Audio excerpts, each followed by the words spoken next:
Imagine your inbox is overflowing. Your meetings never stop. And your to-do list keeps growing. You feel like you're drowning. But what if I told you the overwhelm isn't because you're failing? It's because you're solving the wrong problems. If you're feeling overwhelmed at work, it's easy to think you just need more discipline, more focus, or longer hours. Most professionals assume that feeling overwhelmed means they're not capable or that they're falling behind. But that's not what's really happening. You don't need to fight overwhelm. You need to disarm it. Here's the story. Imagine Sarah, a project manager. Every day her inbox is full. Meetings run back to back. Deadlines keep moving. She feels trapped. Nothing seems under her control.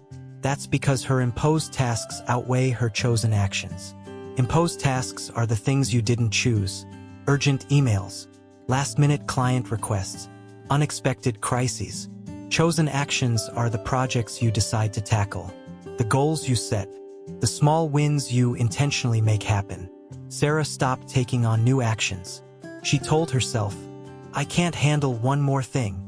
But here's the catch.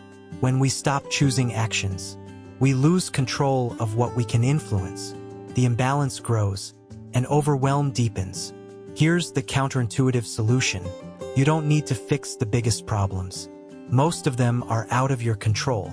Instead, take deliberate control in a different area. Sarah started small. She cleared one inbox folder. She completed one minor report. She organized her calendar. These small actions restored something powerful: agency, control, confidence. Her brain said, I can act, I can influence, I can move forward. Once that shift happens, everything changes.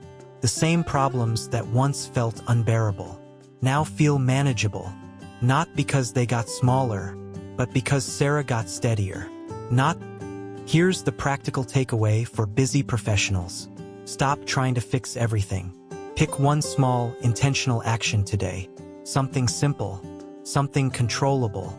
Overwhelm fades when your choices become stronger than life's pressures. You don't need more hours. You don't need more discipline. You need one deliberate action, then another. That's how you unplug overwhelm and take control of your professional life again.